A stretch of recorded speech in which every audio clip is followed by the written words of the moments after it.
Todo o estudantado gnóstico e todas as pessoas que estudam alguns textos relacionados com a evolução, relacionados com o momento atual, e que talvez não tenham algumas coisas claras sobre este fenômeno astrológico e celeste. A Era de Aquário é uma era de luz, está dirigida pelo Cristo cósmico e corresponde ao elemento ar, ao movimento. Esta é a razão pela qual tem sido, é e será demasiado difícil o transe espantoso e muito doloroso da passagem da Era de Peixes à Era de Aquário. É apenas natural que, assim como as raças que nos antecederam foram engolidas pelo elemento água, podemos ver com muita claridade o fenômeno que está acontecendo. E como já disse para os inquietos investigadores, o fenômeno que irá acontecer. A vida emerge das águas por uma lei natural. Os continentes tiveram que passar por este mesmo fenômeno. A água os vomita, e ali se gesta a vida com todas as manifestações. Ao terminar a missão destes continentes, o elemento fogo do interior deles, impulsionado por grandes acontecimentos, movimentos telúricos, terremotos, maremotos, etc., saem à superfície da Terra, banhando-a de fogo líquido, desintegrando todas as contaminações e queimando com esse fogo líquido muitíssimos metros de profundidade e muitos quilômetros nas alturas, não deixando com isto nem rastros do que tem sido uma perversa humanidade que causou toda classe de atropelos, violações e destruições à natureza. Depois que o fogo líquido do interior da Terra fez este grande holocausto, então a Terra estremecerá extraordinariamente, recordando-nos com isto aquelas sentenças que aparecem nos textos bíblicos, que não ficará pedra sobre pedra do que tem sido esta humanidade de víboras, que os céus e a terra passarão, mas que a palavra do Cristo não passará. Esta se cumprirá como está dito. Estes movimentos telúricos produzirão o rompimento dos continentes que hoje temos povoados pela humanidade. Estes continentes poderão ser vistos pelos homens e mulheres que tenham sido retirados em um êxodo bíblico. Seria comparável este fato ao fenômeno transcendental de ver algumas baleias azuis, monstros marinhos, quando emergem e logo se afundam, ocultando-se assim à vista humana, ficando unicamente grandes ondas espumantes dos oceanos que outrora viram emergir nossos continentes de entre seu seio para que o homem viesse povoar a terra. Irmãos, este fenômeno transcendental da natureza nos recorda o mistério do Ignis natura renovatur integram. O fogo renova incessantemente a natureza. O ser humano tem esse poder de utilizar sabiamente esse fogo de seu próprio interior, manejando-o sabiamente com os processos alquímicos para purificar-se a si mesmo e evitar que a natureza, através destes mesmos fenômenos do planeta, o desintegre e o some por eras milenares às regiões submersas da natureza.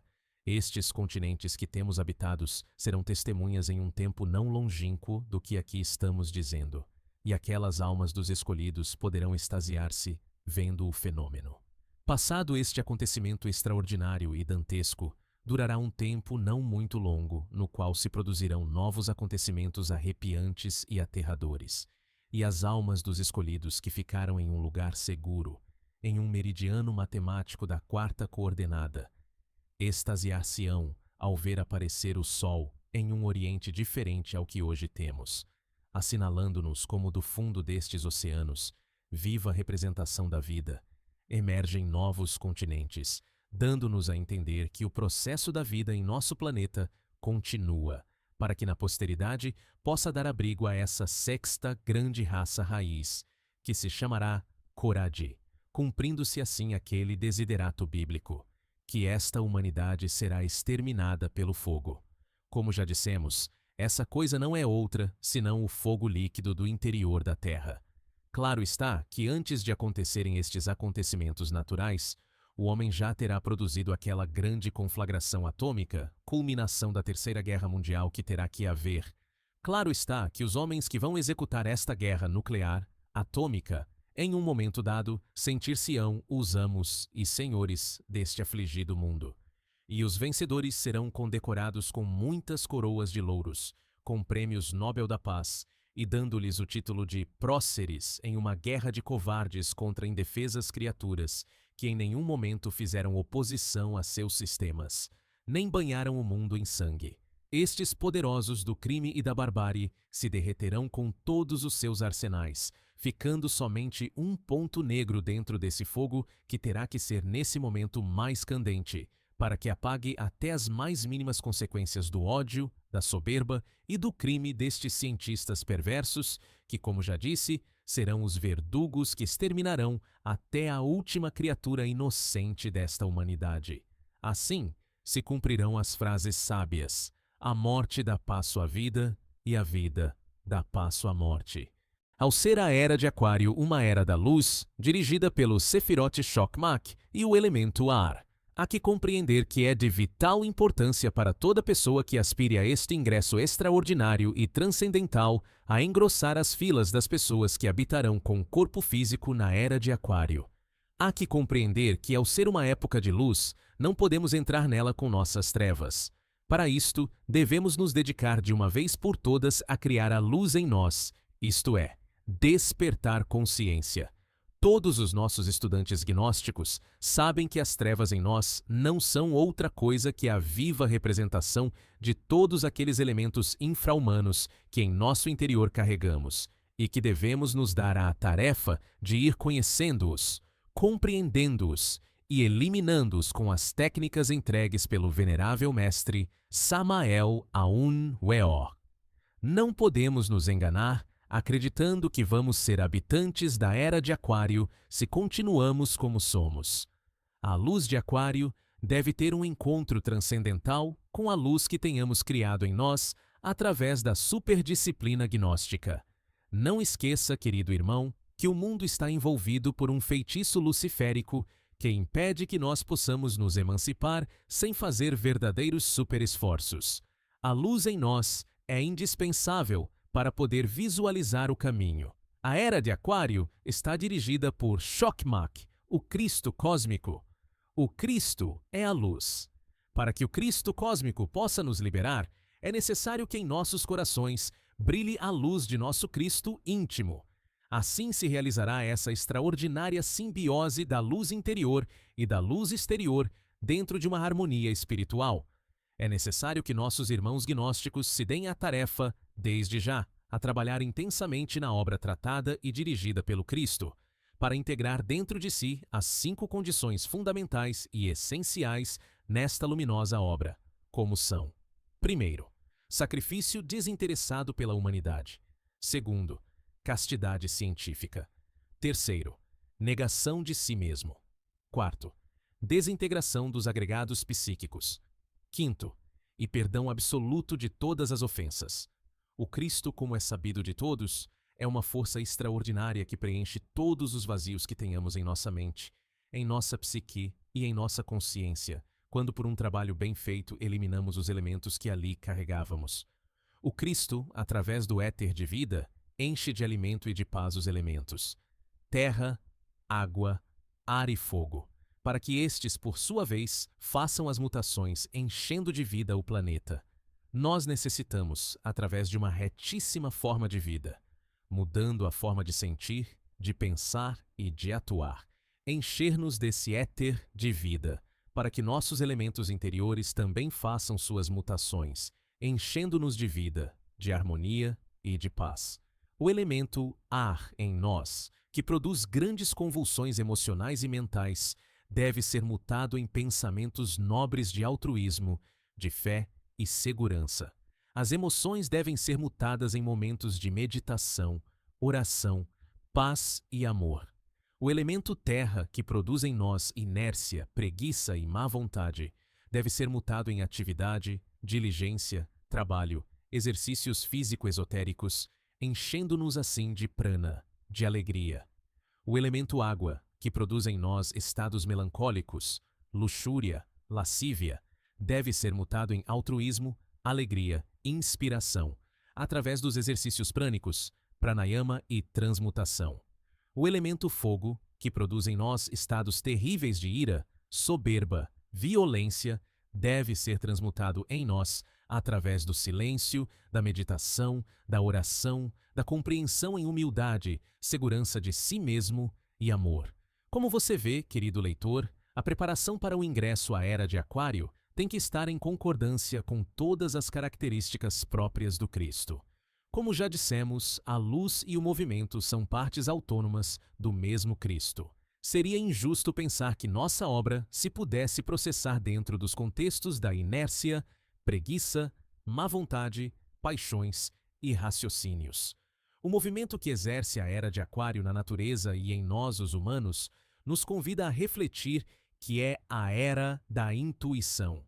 Se nós queremos continuar manejando o destino de nossa vida com a mente, estaríamos demasiado atrasados para ingressar na Era de Aquário.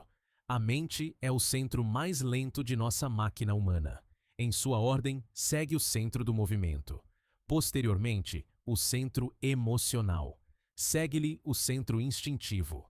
E, por último, o centro sexual.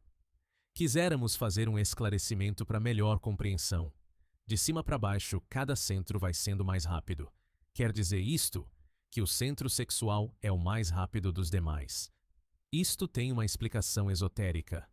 O centro sexual vem sendo o gerador da energia crística, o próprio Cristo.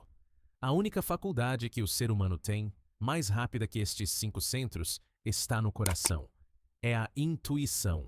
Para nós, podermos manejar com sapiência e sabedoria os hidrogênios pesados que se processarão nestes 5 cilindros da máquina humana. É necessário que nos demos a tarefa em nosso dia a dia, a desenvolver nosso mundo intuicional. Isto se faz com a disciplina gnóstica, observação, autoobservação, inspiração, devoção e adoração. Quem assim procede não vai ter tempo desocupado para estar pensando em coisas ambíguas e inúteis. Só tem tempo para observar o que faz, o que está ao seu redor.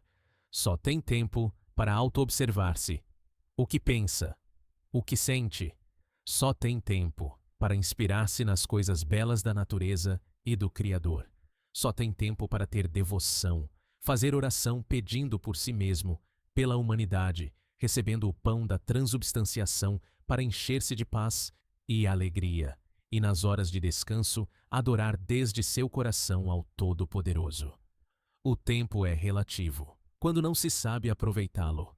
Quando se faz bom uso dele, convertemos sua relatividade em um ponto, um eterno agora e um coração. Toda pessoa que lhe interesse ser habitante na Era de Aquário deve estar em concordância com as exigências físicas e cósmicas nesta época.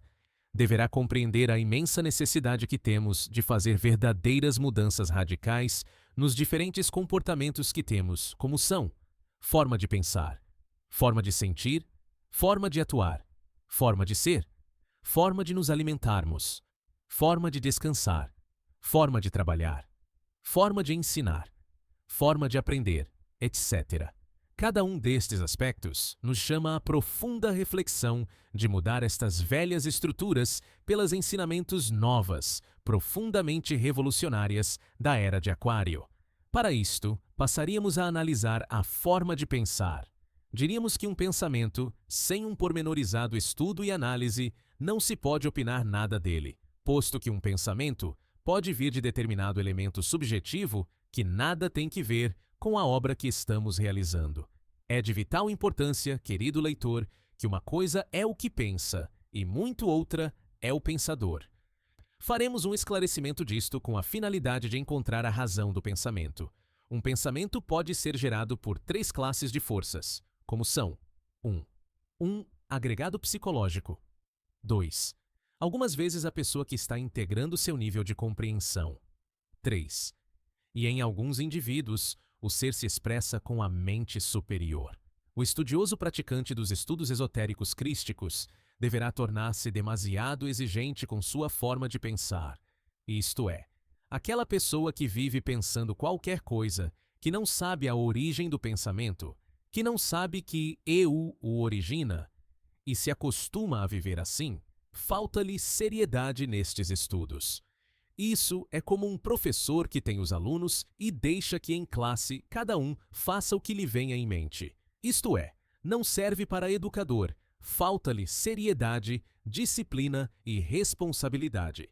Assim, nós devemos compreender que esses pensamentos conflitivos, desordenados, são produzidos por eus, que necessitam ser estudados, compreendidos no dia a dia, com a finalidade de irmos eliminando-os e ir formando em nós um centro de gravitação ao redor do corpo de doutrina e da educação que devemos ter como readoutrinamento para o ingresso a nossos trabalhos de tipo psicológico próprios da morte mística.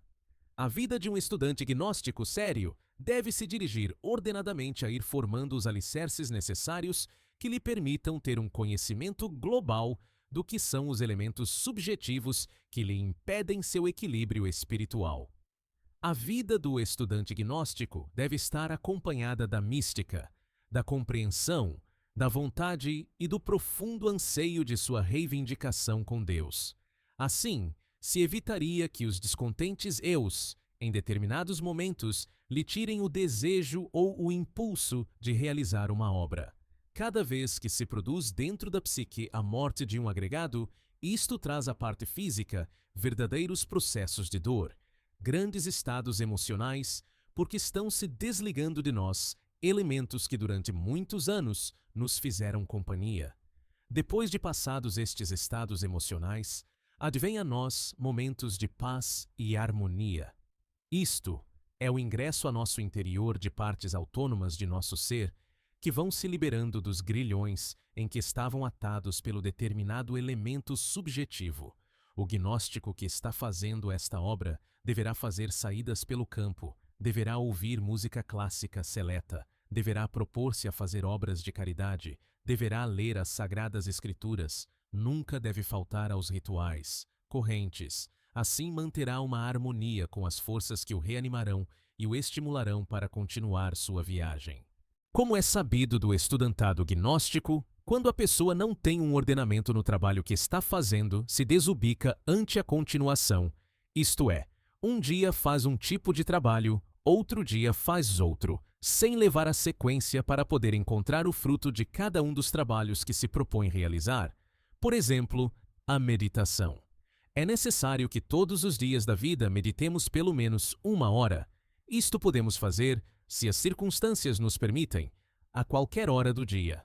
Se nos é impossível fazê-lo no dia, pode-se fazer à noite, preferivelmente das 10 às 12 da noite, ou na madrugada das 3 às 5. Esta meditação se deve fazer combinando a oração e adoração ao íntimo, pedindo a iluminação. Assim lograremos fusionar a consciência com a luz, e ao mesmo tempo lograremos o despertar da consciência e fortalecermos-nos para continuar enfrentando os diferentes dramas da vida, sem que sejamos vítimas das arremetidas do ego, que em muitas ocasiões praticamente lhe fazem impossível continuar a obra. Quando a nós, os instrutores da humanidade, se aproximam pessoas nos dizendo que será que não tem forças para continuar o caminho, que se sentem desalentados. Nós estudamos internamente essas pessoas e nos encontramos com uma lamentável situação. Não meditam, não fazem oração, não estudam o ego, não o compreendem. Resultado de tudo isto fica o desânimo, o desinteresse, a falta de força. A maior parte destas pessoas terminam saindo-se da gnose, perdendo assim as últimas possibilidades que lhes ficam. Toda pessoa que queira avançar nestes estudos deve tornar-se séria, responsável, disciplinada, para que possa sustentar-se no caminho e ter vivências objetivas do corpo de doutrina, fazendo uma reeducação de seus sentidos sensoriais, de suas respirações, de sua alimentação, de sua higiene, do comportamento com os que lhe rodeiam. Não deve permitir que o sentido do ouvido, por exemplo, se ponha a ouvir, ainda que lhe agrade, uma música estridente, piadas de duplo sentido, brigas, polêmicas, politicagem e tudo aquilo que se sabe que vai ferir certa suscetibilidade de harmonia que está se desenvolvendo a nível dos sentidos extrasensoriais, porque os danifica.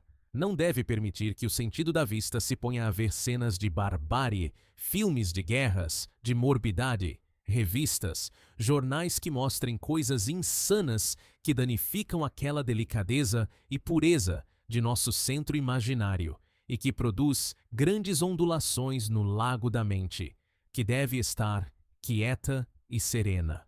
Por nenhuma razão deve permitir que a palavra se converta em determinado momento em um instrumento do ego, lançando injúrias, insultos, mentiras, fofocas e tudo aquilo que danifique a forma geométrica, tetradimensional da palavra. Não deve permitir que sua imaginação o leve por um mundo subjetivo, danificando a pétala da lótus de Alexandria da divina clarividência.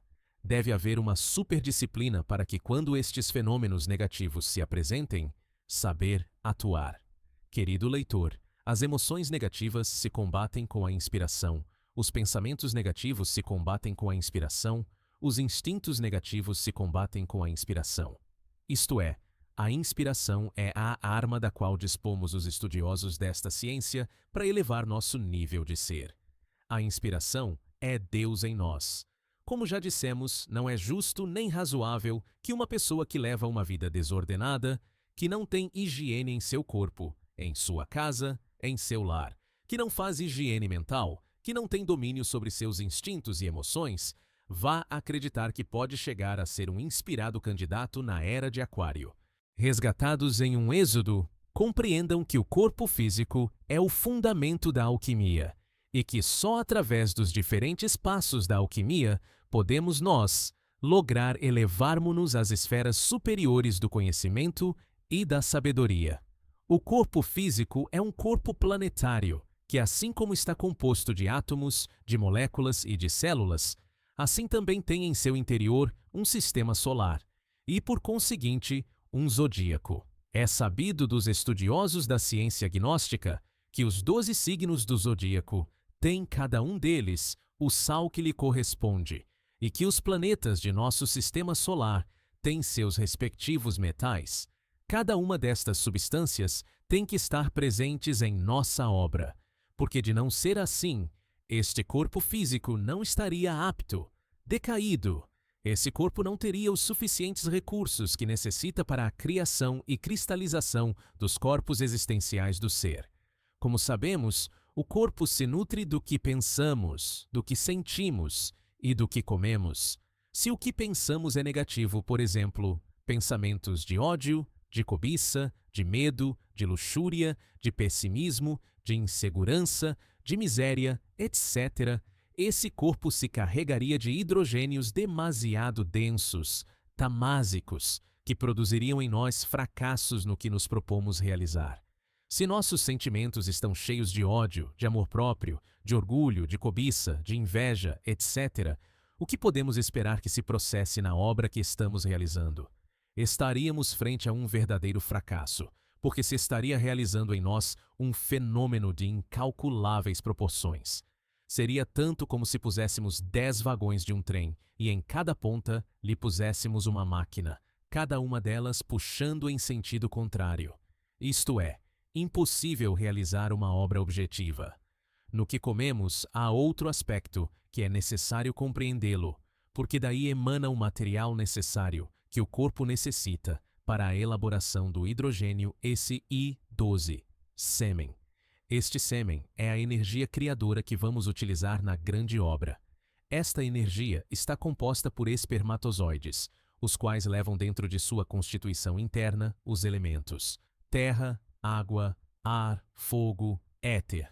A terra é seu corpo, a água sua vitalidade, o ar seu impulso, o fogo sua energia, o éter sua consciência. Se não há um balanceamento na alimentação, poderia suceder que estes espermatozoides não estivessem aptos para realizar a grande obra. Já o venerável mestre Samael nos falou o suficiente do ritual Pancatawa, demonstrando-nos a necessidade de manter um balanço e equidistância nos elementos que consumimos no dia a dia. Ensina-se-nos que os cereais e grãos integrais correspondem à terra, que o peixe e as saladas de hortaliças e verduras correspondem à água, que o mosto de uva corresponde ao ar, que as carnes vermelhas correspondem ao fogo, que a transmutação corresponde ao éter. Aqui vemos um equilíbrio entre os elementos da natureza e os alimentos que utilizamos para cristalizar a obra em cada um de nós. Mas nisto, devemos passar um pouco mais além, estudando cada caso em particular, devido à época em que vivemos. Por exemplo, O corpo necessita de um balanço justo nas vitaminas que consumimos, nas proteínas que consumimos e nos minerais que consumimos. Chegou o momento, irmãos, de ter um conhecimento mais razoável do corpo de doutrina e dos instrumentos e elementos que necessitamos para realizar a grande obra. Se o corpo físico não está apto para canalizar as energias cósmicas, metabolizá-las e convertê-las em forças apropriadas na obra que estamos fazendo, traria como resultado que nós chegássemos até tal nível do trabalho e daí não pudéssemos passar por razões que todos conhecemos, como é o desgaste prematuro do corpo físico, de seus centros que lamentavelmente afetariam parte da obra. Neste capítulo, analisaremos alguns aspectos relacionados com nossa obra. Os campos são os sítios nos quais se reúnem uma série de fatores que devemos conhecer.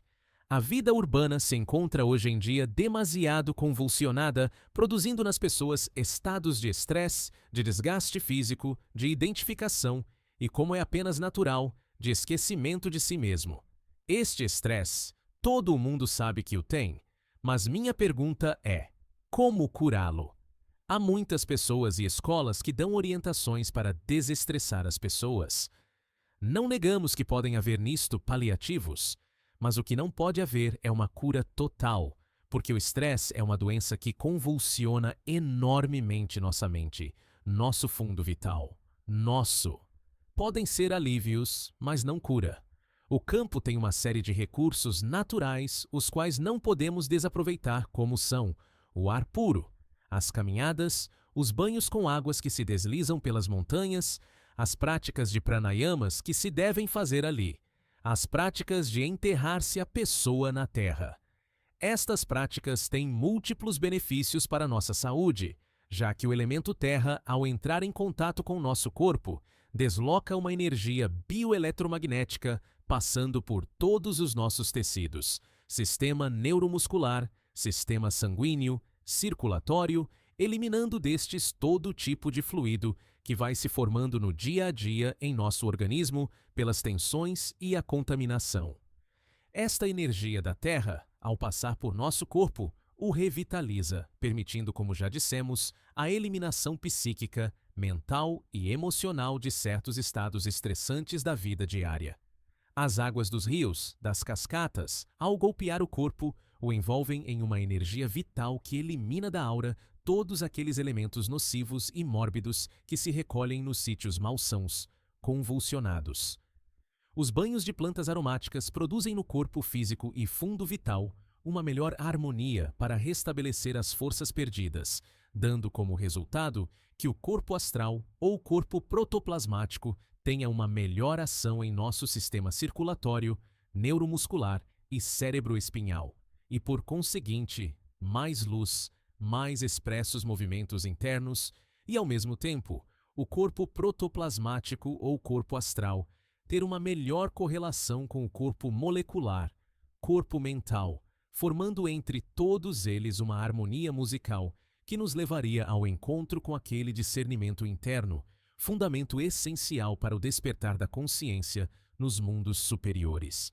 Ao ser a era de Aquário o ponto onde converge a luz, o movimento, que ajudarão a produzir grandes mudanças na mente humana, seria absurdo que nós intentássemos ficar quietos, não fazer nada por nós, tanto na parte física como na parte espiritual. Ficaríamos retardados e convertidos em um material de reciclagem para a natureza. Na era de Aquário, todos os sistemas atuais desaparecerão. O sistema político que vai existir é a cooperação, o bem comum, a ajuda mútua do homem para o homem, o comportamento em comunidades unindo esforços para a sobrevivência. O sistema religioso se concentrará em que todo ser humano faça consciência de que passou pela vida. O mistério de vida e de morte conhecido por esta humanidade será nesta época para todos, simplesmente a mudança de uma matéria física por outra. Toda pessoa estará consciente deste processo e seu anseio sempre será que a passagem por sua vida orgânica ou física sempre seja para servir à humanidade e a Deus. O culto a Deus lhe será tributado através da transubstanciação, através da alquimia e através dos ritos da agricultura. O sistema da economia estará dirigido pelos bancos da assistência social, que consistem em uma cobertura geral de alimentos, medicinas e educação. Toda a comunidade terá estes serviços, os quais estarão dirigidos por eminentes pessoas da mesma comunidade. A agricultura estará repartida desde suas semeaduras, buscando que haja uma existência suficiente de todos os produtos que se necessitem para o alimento de todas as pessoas que constituem a comunidade.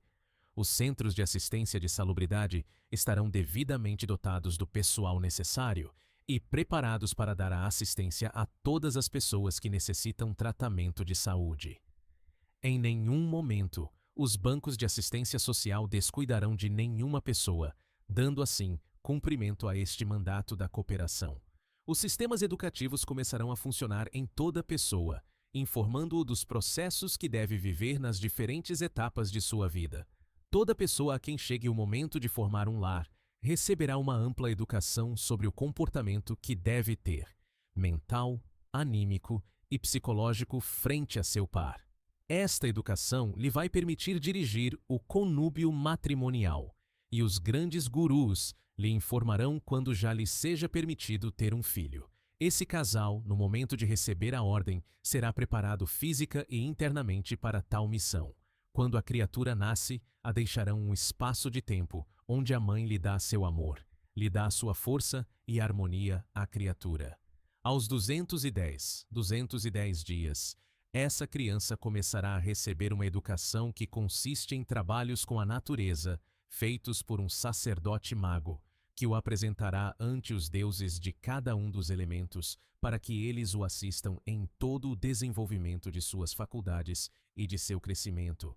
Desta forma, a criança em nenhum momento perderia as faculdades ou atributos que trouxe do ventre de sua mãe. Os gênios da terra lhe manterão vigente o sentido do gosto e a faculdade da agricultura.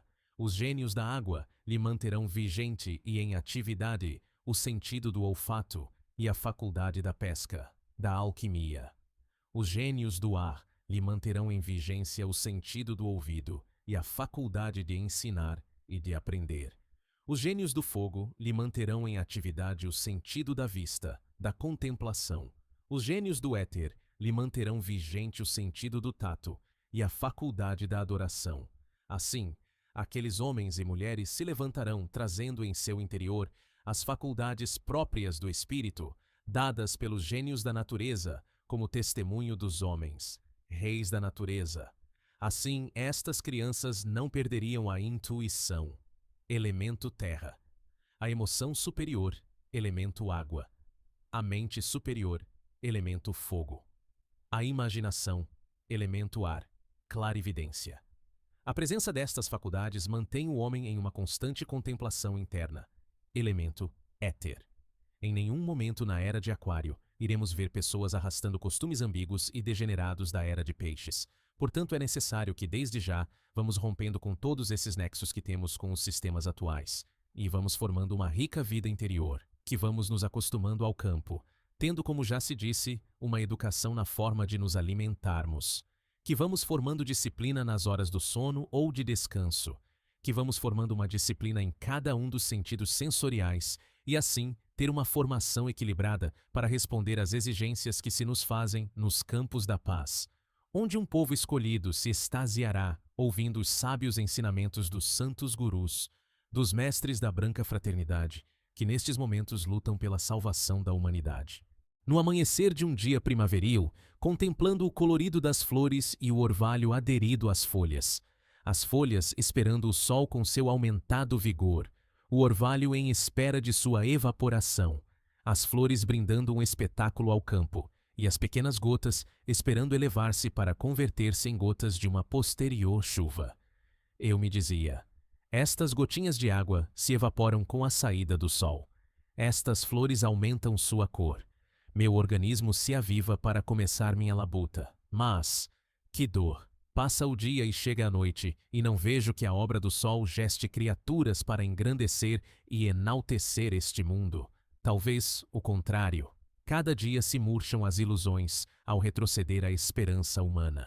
Noites de lua, noites estreladas nos chamam à reflexão, dias ensolarados que passam por nossa mente sem deixar uma marca que incentive o coração humano. Parece natural que as pessoas repitam cada dia as mesmas labutas, em espera de que suas funções vitais cessem algum dia para descansar.